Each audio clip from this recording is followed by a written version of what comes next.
feel like doing one more Conan movie for the year, and in my opinion, it's one of the better movies from the Funimation era. It's the 5th movie, Countdown to Heaven.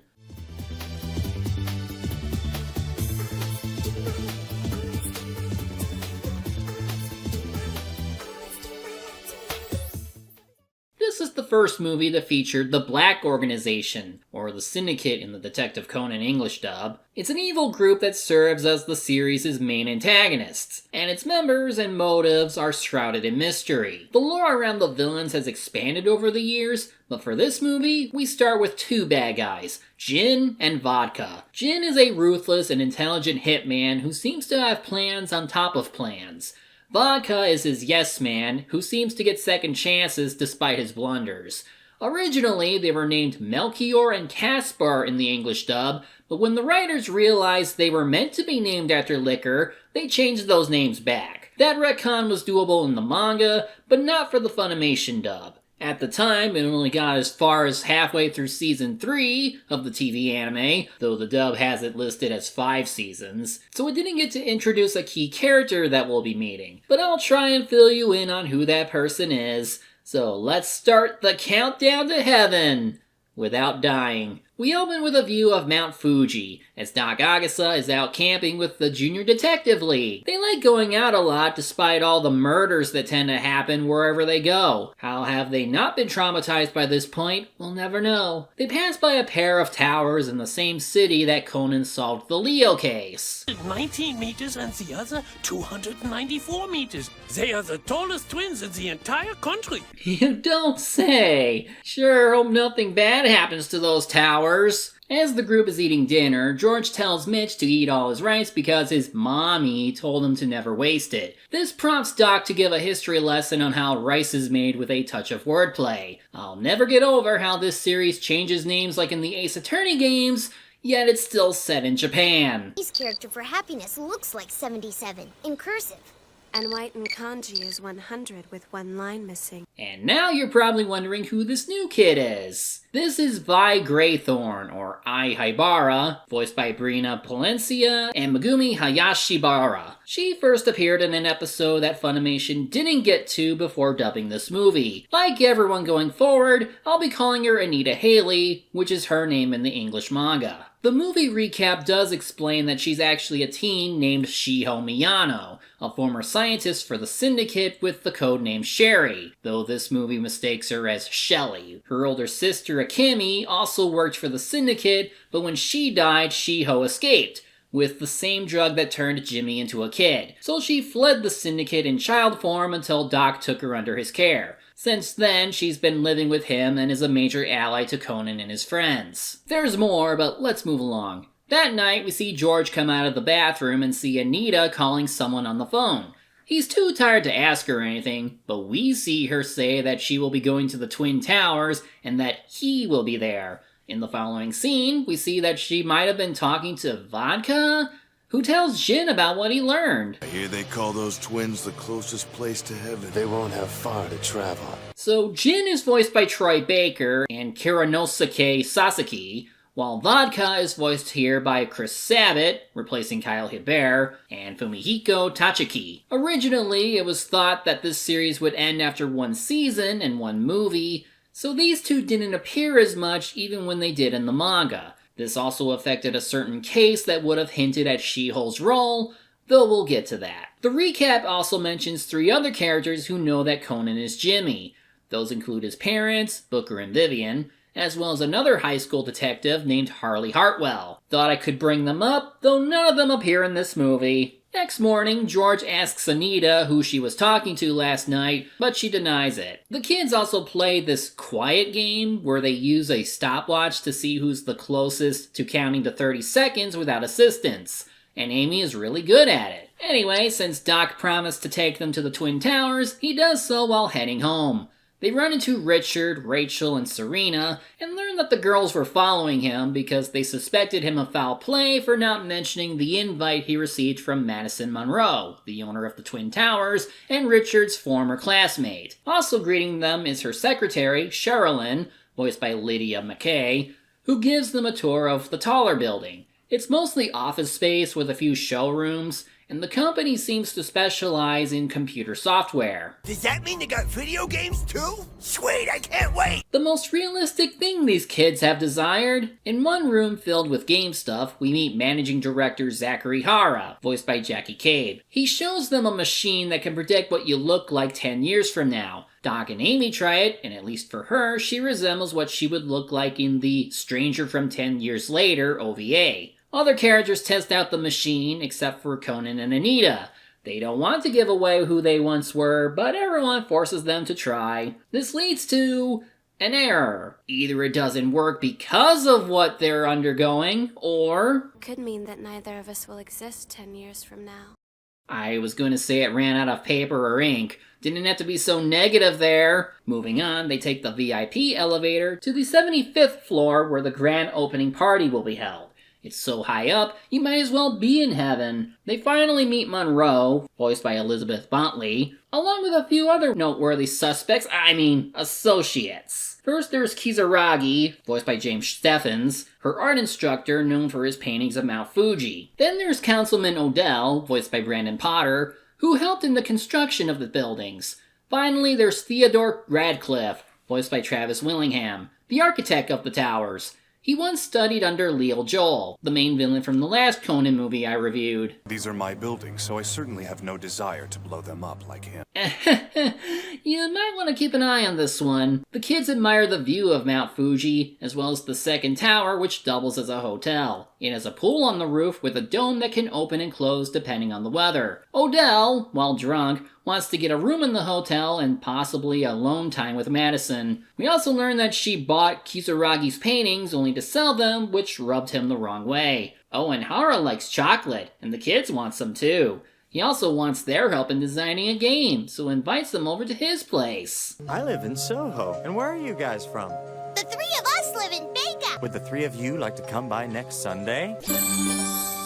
I may love video games, but I wouldn't go to a stranger's place to make them. By the way, Mitch and Amy kept noticing Conan saying things that seemed to upset them slightly, so both asked Rachel to meet with them later. Otherwise, Conan overhears two employees talk about a black Porsche outside, so he rides down the elevator to try and catch it. He's too late, but wonders why the men in black were here. Later, at the Carl Otis Winslow, yes, the initials spell cow. Mitch asks Rachel for advice about girls. He says he likes Amy, but admits to having feelings for Anita too. He thinks he's bad for liking two girls at the same time. There isn't anything wrong with liking anyone, you know? Maybe the best idea for you right now is to just stay friends. I mean, friends with Amy and Vi. A reasonable response, especially when dealing with children. Amy is a bit different, since she clearly likes Conan, but she thinks he's more interested in Rachel? Okay, but how? Woman's intuition. I mean, she's right, but she doesn't know the whole story like us. Rachel brings this up with Jimmy, who dismisses what the kids said as kid stuff, while also telling her to be more honest with her feelings. That night, we finally have ourselves a moida! Naturally, everyone is brought to the police department for questioning. The only new character present is Detective Chiba, voiced by Chris Kaysen. He's usually shown as being fat, but the anime made him skinny since he's yet to develop an actual character. He explains how Odell was murdered by some kind of knife, and they found a sake cup that was split in two. Could it be a dying message? The suspects are those working in the tower, and Richard naturally falls for wordplay, which points to Hara doing it. It was a sake cup, or an ochoko, which refers to chocolate and the chocolate-loving Zachary Hara. But Hara has an alibi, so he's in the clear. The only possible motive involves Odell forcing a city ordinance change to prevent the construction of skyscrapers. Serena also mentions how the sake cup looks like something used in Japanese paintings, and honestly, I do like the intrigue here. People are bouncing ideas on who could have done it, why, and what's stopping them from being the culprit. Unlike the first movie, this one actually involves a standard murder, with some added flavor to it. Looking at the death photo, Conan notices the odd shape of the blood in the closet. Given the cup holding alcohol, it might be tied to the men in black, but Anita rejects this idea since the Syndicate wouldn't be so messy about it. Later on, the detective boys plan to investigate without Conan, but he tags along anyway, and their first suspect is Radcliffe. Anita is staying home, supposedly, but she actually went to a movie theater to watch a guy being killed in front of his sister. This is how the life of every traitor must end. Could she really be turning traitor? Anyway, the kids meet Radcliffe, learn about his way of drawing plans through a computer. They ask about Odell, and we learn that he has a son that he sometimes calls, just to hear his voice. Next is Kizaragi, who is not interested in saying anything but leaves our heroes with gifts. Old-fashioned drawings, how neat. Later that night, Doc sees Anita calling someone and notifies Conan. It could be something that is forcing her back to the Men in Black, but Conan doesn't think this warrants suspicion. That morning, Anita decides to join the kids in visiting Hara at his place. The door is open, and of course, Hara is dead. He seems to be holding a cake-covered knife, and there's a broken sake cup. Now that's a sign of a serial killer, so the police are taking this seriously. Also, hi Takagi. He's voiced by Doug Burks and Wataru Takagi. Heh. Fun fact, he was another anime-exclusive character, but later got added to the manga and was later named after his Japanese voice actor, because of an outtake where he mentioned his name being Takagi. Otherwise, in the dub, he's called Harry Wilder. Yeah, I'll be sticking with Takagi. Anyway, the cup doesn't have blood on it. It can't be the Men in Black now because they wouldn't leave anything behind. The data on the computer was also erased. Based on the autopsy and when Hara died, only Radcliffe had time to kill Hara, though Madison and Sherilyn are still suspects. The party's still on though, and everyone's been invited. Over to the villains, Jin arrives at the last known residence of Akemi. Vodka's already there to investigate, and someone's been calling Akemi's phone to leave messages. This gives Jin an idea to use his phone tracing program to catch the next call it gets. Sure enough, Anita has been calling the phone and was leaving messages to Akemi's phone. But Conan disconnects the phone line before the bad guys can get the whole number. We learn that Anita has been making these calls not to tip off the Syndicate, but to hear her sister's voicemail greeting, which is all that's left of her. I understand how you must feel, Vi, but it's way too dangerous for you. No one has a clue as to how I feel! Now, Akemi was first introduced as someone who helped rob a bank, but that was only to pay a ransom to free Shiho, and the Syndicate killed her anyway. In the manga, Conan knows all this, and even reveals to Akemi that he's Jimmy, and it's only through her that he knows more about the Black Organization. However, Akemi is actually alive a bit longer in the TV anime, which caused a ton of continuity issues and led to the animators making a new case where she would be killed off for real. Only then did the show provide an introduction to Shiho, aka Anita. In any case, Anita calls to erase her sister's answer machine message. But Jin gets wind that she's coming to some upcoming party, and he takes it as an opportunity that came from heaven itself. At school, Anita apologizes to Conan properly for what she did, and admits that she needs to emotionally move on. It's just that she feels alone and has no place to belong. What do you mean you have no place, Vi? You can sit wherever you want. Yeah, and I'm sure there's gonna be an open chair next to where Conan sits. See that? I told you you weren't alone, didn't I?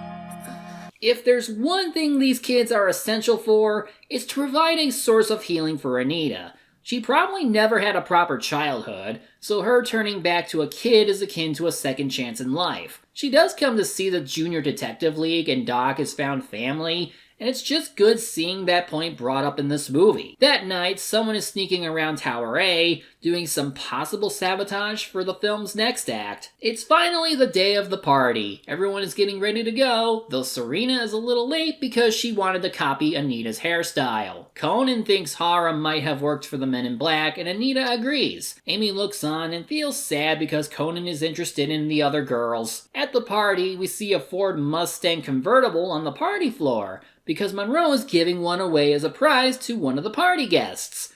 Someone just has to win the quiet game. Okay, that's not why the earlier scene was important. Sorta. The only rule is that no one can use watches. Most of them play, and in the end, Richard is the winner. If only because a baby interrupted him twice. I want to say goodbye for good to the rental car lifestyle. With how much your cars get wrecked, don't get too attached to this one. A presentation occurs in honor of Kizaragi, as he's donating his latest work to Monroe, and We see her dead body hung up with piano wire hooked to a pearl necklace. As the police take down the body, Richard does something rare. Give a good deduction of how she died. The only suspects left are Sherilyn, Kizaraki, and Radcliffe. Richard suspects Kizaraki because of a grudge he had for Monroe selling his paintings, but gets brushed off. Based on Sherilyn's testimony for bringing everyone up, she is accused of murder. Another motive is how her reporter father was killed for looking into corruption and something she might have been seen working for Monroe. But at this point, Richard is pushing it. Conan finds a loose pearl on the ground and starts piecing together what happened. But then bombs go off in the electrical room and cause all the power to go out. Seems the men in black are up to something. An evacuation is ordered. Women and children, meaning most of our heroes, will take turns with the elevator, the one thing unaffected by the blackout. The men will take the emergency stairs to the 60th floor before crossing one of the two bridges to the other tower. Kizaraki refuses to take the elevator because he's stubborn that way. Otherwise, firefighters start arriving to do their job. Conan stays with Rachel because of weight and occupant limits, so his friends go first. They get off at the 66th floor because a mother and her baby got lost when they left the party earlier, so they let them take their place. They head for the bridge, and good thing Anita has her watch that has a flashlight. As the last group gets on, Conan wonders who and why someone would go through the trouble of doing all this. And after looking up at Serena and noticing her new hairstyle, he realizes what's up. Jin is attempting to assassinate her because he's mistaking her for Sherry. As the bullet fires, Conan reacts fast. Serena, your panties are showing! What? Smooth. Jin realizes it's not Sherry and retreats. The elevator stops just under the 45th floor, so they have to force their way out. Here's awesome Rachel moment number 1, with her forcing the door open with her bare hands. They head for the bridge, and as Maka tries looking for the real Sherry, Jin decides it's time to drop both bridges. The first one blows up before the kids could pass through, and it crashes onto the other one. Good thing Rachel is there to save Conan in time. But now they're trapped while the others get away. So now it's time for awesome Rachel moment number 2. Inspired by a certain famous movie, she wraps a fire hose around herself and Conan before jumping to a lower floor. But before she does, Conan asks why she's doing this and if she's scared. Of course she is, but... Jimmy told me to wait for him, and I couldn't very well wait for him if I didn't live. I understand how you feel so well that it hurts. As that jazz music plays, she takes the plunge and hits the window. It takes another swing and kick to finally break through the windows, and the hose softens her fall. It's always nice whenever Rachel gets to do cool things, since she is shown to be a strong fighter. But then Conan realizes that his friends aren't out yet. He calls them to learn where they are, so he grabs his skateboard from the car and gets all the way to the 60th floor before doing the most awesome stunt yet.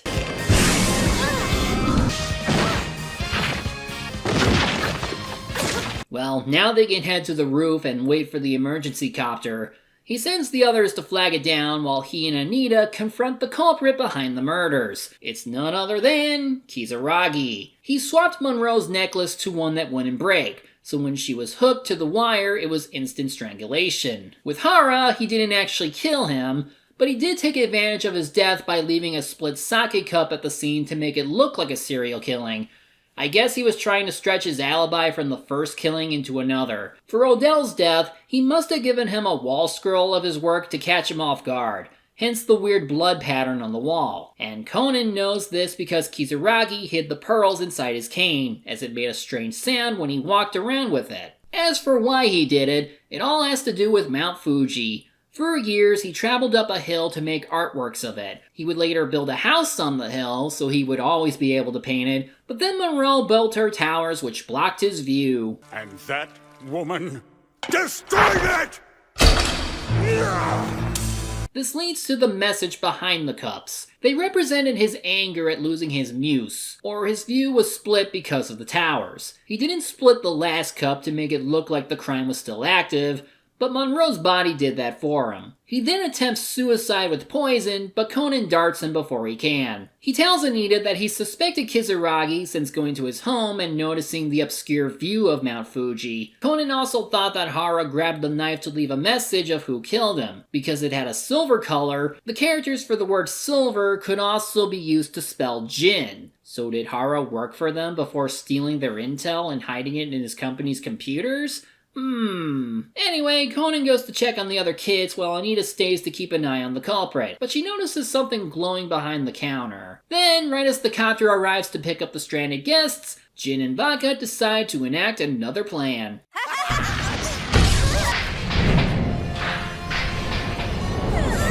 Who would do something like this? I know who. Terrorists! Seriously? F***ing terrorists? And no, this movie did not predict 9/11. It's merely a coincidence. And just for one final measure, the party floor has hidden bombs that will blow up in 4 minutes. This way, no one will know who the Syndicate was after. But Conan sees the pool atop the other tower and has an idea. He wants to use the car from the party floor to jump to the other building. Anita is skeptical of its chances, but then he mentions that he could use the bombs from the bad guys to give it an extra boost. The only catch is they need to time the jump exactly right, and for that they need Amy to count to 30 seconds in the most dangerous quiet game ever. Conan calls McGuire to open the dome for them, and Radcliffe complies. Guess he was a red herring the whole time. With everyone secured, including Kisaragi, everyone is ready for the jump. However, as Anita was counting down from the main clock in order to give Amy something to count down from after 30 seconds, she doesn't stop counting because she has a death wish. And George ain't having it. We're not gonna leave you. Mom said it's bad luck to waste even a single grain of rice. They take off right as they get in. The explosion happens, and just as planned, the car is yeeted forward. Anita almost flies out of the car, but Mitch grabs hold of her. I promise! I'll never let go! That said, Anita might get hit by a pillar nearby the pool, so Conan super kicks a helmet into the obstacle.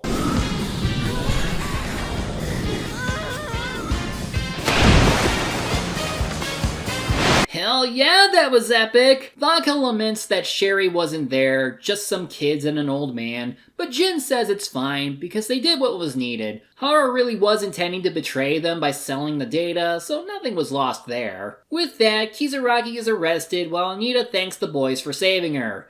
As to how Amy is so good at the quiet game, well, she was able to count with her heartbeat, as long as Conan is right next to her. A little teasing ensues. Are you gonna kiss Amy now or what? Why would I? After the credits, which consist of stock footage of Japan, a common thing for these movies, Richard realizes his fort is underwater, so now it's all wet and completely useless. I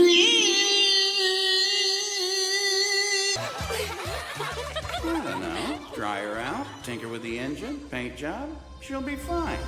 If I can just get her out of here. And that was Countdown to Heaven. Honestly, this was really good, though compared to other movies involving the Syndicate, it's not the best one in my opinion. While Jin and Vodka got to do things, later movies would up the ante on what their actions can do to our heroes and how much is at stake. Here, their actions just happen to align with the main murder mystery and add to an exciting tower escape act. I always appreciate them developing characters like Anita, since even if the movies are non-canon, they can still feel substantial and natural. Rachel got to be more than just a romance option, as she got to be like a big sister who kicks all the ass. Not much else to say outside of having really good animation and voice acting on all fronts.